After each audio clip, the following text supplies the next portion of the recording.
How is it going, guys? Malagant here. We're gonna look into the last Epoch patch 103, which just hit about like I think 20 minutes ago, in fact. And I'll cover it for you. I'm not going to be going over literally everything as usual, so the link is going to be down below in the description if you would like to check it out. But most of the stuff they say in today's patch, we have previously mentioned skill changes, stash tab cost reductions, audio updates, and more.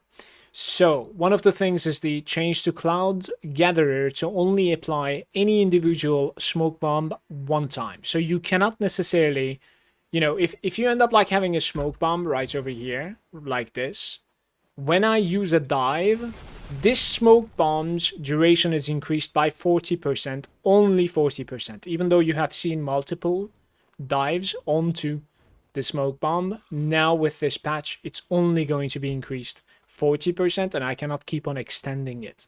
There was some sort of like a bug that was going on, so you can only extend the duration of a smoke bomb one time now, which is a obviously massive nerf, but also at the same time kind of a bug fix, simply because it was supposed to be that way and it was not necessarily working as intended, I suppose.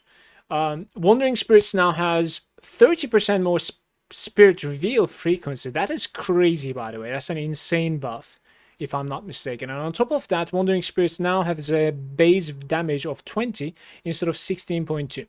Guys, the base damage in this game, just a side note, is the most important thing that you can increase on a spell, on an attack, on a minion, anything. When you find base damage upgrades, whether it be from like item implicits or weapon implicits or idols, whatever, it will always be having the biggest impact up when it comes to like buffing that ability or giving you the most amount of damage, because the base damage adds first and then comes the multipliers. So the bigger the source damage is, the more the multipliers are going to be affected by it, and then you will have like a bigger number at the end of your multipliers, of course. And at the same time, it says damage effectiveness of 200% instead of the listed 140 and the actual 180. So there's a crazy buff going on for the Wandering Spirits, and in this paragraph they're basically saying that like it was supposed to be this was supposed to be the buff that was coming with 1.0. For whatever reason, it was not released, and instead of waiting for the next cycle's patch, we will be just buffing it right now. So Wandering Spirits for Acolyte is buffed. You could check it out. It's, I think, very, very early game skill, so like it should be very easy to test it and how it feels. There's some like audio improvements right over here. This is the biggest one, and I think I'm going to be putting this on my title and my thumbnail as well. Reduce the cost of stash tabs. Now, a little bit of rent. It's my video, you know that. So they have changed with the last hotfix, right? We have had these like arena key prices, reduced from like, I think it was like 6.5k to 150 gold or something like that. That's ridiculous. But a little bit of like a short-sighted change in my opinion, simply because now all these like key nodes, right, we have on these little islands or echoes, if you would like to call them, they're sort of worthless as well. So it kind of like took away the rewarding side of these echoes. In fact, like, luckily I don't necessarily have that many in this timeline. It seems like I only managed to find 2 of them. But if you did monoliths quite a bit yourself, then you know for a fact that like we're getting quite a lot of arena keys as a reward, and because of this change now, those rewards are kind of useless to begin with. So this nerf, however, to arena keys kind of sparkled up this discussion and saying that like, okay, like now you nerfed this, but Circle of Fortune is having a hard time generating gold to begin with because we're not really trading with each other, and this was the raw gold gain in Circle of Fortune. Now how do we gain that gold, even though the stash, the stash cost is same for Merchant's Guild and the Circle of Fortune? Now from this discussion, actually there was a developer, I think it was Carway if I'm not mistaken, immediately replied and said, we are actually considering to like, lower the stash tabs by 25%, the cost. And then later on came even more additions to this comment, where they have mentioned that like they're going to be making it so much more cheaper at the early phases of gathering the stash tabs. So like the first couple of tabs are going to be even cheaper and stuff like that. And we have been waiting ever since, and now that this comes over here. So my rant is about the fact that like this is a very, very good change. I would actually like them to like implement perhaps just drop the arena keys as like rewards from echoes, and perhaps just randomize those into anything. It could be runes, it could be glyphs, it could be, you know, idols, it could be literally anything. Just, or maybe just make it so that like, you know, they're much less frequent than how they are right now, because arena keys are like kind of really useless now after this change, obviously.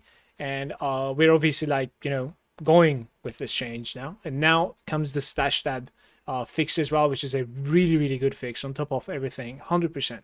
This game is 100% spoiling us when it comes to stash space.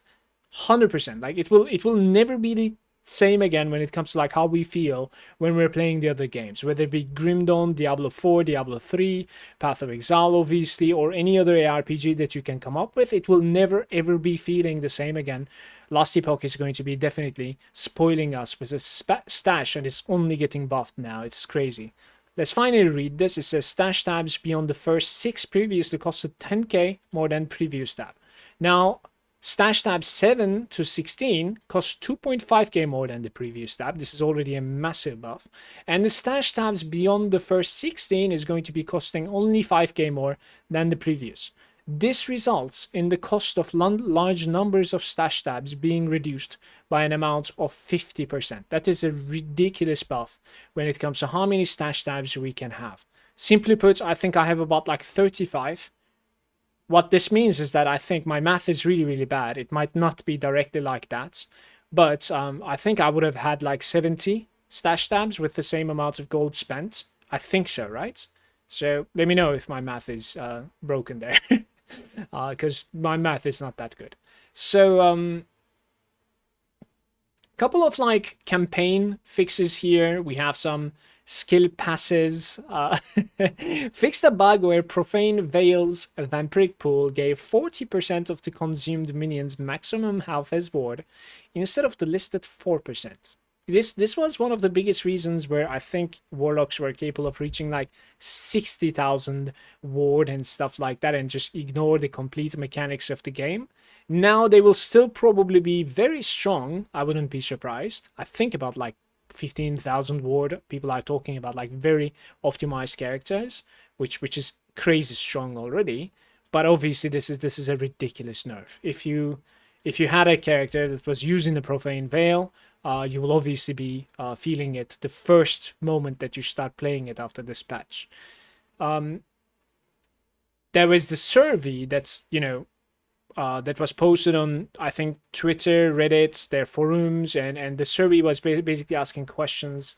If you're unfamiliar, it was asking questions about like if they should be fixing bugs, even though it is going to be affecting the player performance or build performance, and would we, you know, strongly agree for them to fix these bugs immediately in mid-cycle or do that like later on. Basically, that was the hot topic. I have voted as well. I have basically said bug fixing should be priority. Strongly agree that it should be fixed immediately. It's okay if it's nerfing some builds or maybe even breaking some builds. I think it's fine because like it should be working as intended first. And that should be like the goal of the developer, in my opinion. Like there are so many bugs in this game, unfortunately, that has been lasting for a very long time. That like really needs to be, you know, handled, because I'm so much in love with this game that like I don't want this to be like in an echo chamber repeated all the time and never fixed kind of thing. Definitely don't want that for Last Epoch. One of them is like getting stuck after using a traversal. That is also why I'm running 2 traversals. Net is actually canceling the getting stuck thingy after getting stuck with the aerial. I can just net out of it immediately. It's interesting. That's one of the reasons that I use net as well in my build. It's kind of interesting.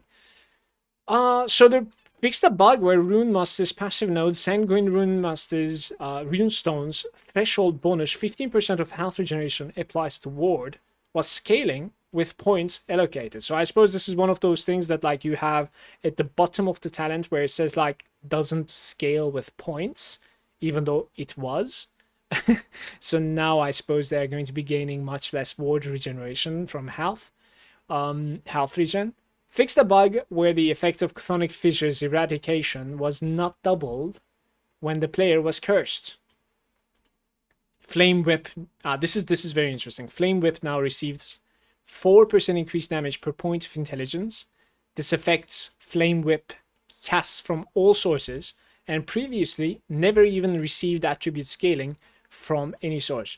I want to say this Flame Whip is the unique item, the unique two-handed sword, but I might be wrong. I'm going to be checking this on my stream come tomorrow's stream. Today I am done with it. Fix several issues with the hero fights. Okay, let's stop reading from here. Let me see if there's anything else that I would like to, cover on this video.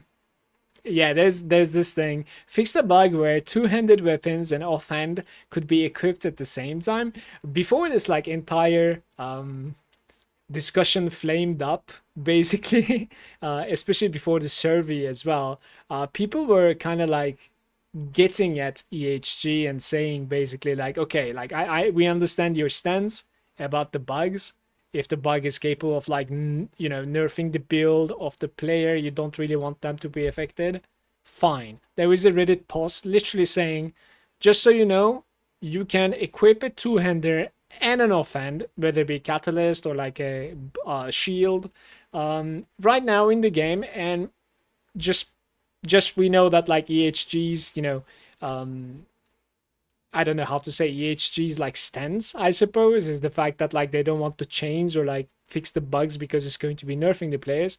So be it, like use this, you will be incredibly strong because you'll be able to like use a two-hander and an offhand with it. And that was a Reddit post that got like crazy upvotes actually. It was really hilarious for me. Now it's going to be fixed in the game, so I suppose you cannot do that anymore. And that's kind of nice. Yeah, apart from that, like I don't necessarily know what the chthonic fissure is. I think it's an acolyte or warlock thing that is going on, I want to say. But I didn't really play that character yet. I'll be playing it hopefully in the upcoming weeks. So that is going to be it, I think. Yeah, for this patch and for this video as well. Thank you very much for watching. Let me know what you think about the patch, and I would actually like to know what you think about what should be the next, approach from EHG. Like when it comes to this game, what should they be focusing on the most? Like whether it be the performance of the clients, the FPS, or like the latency or the loading screens between, especially the campaign transition zones, or whether it be the bugs that have been plaguing the game for the longest time, such as like the traversal.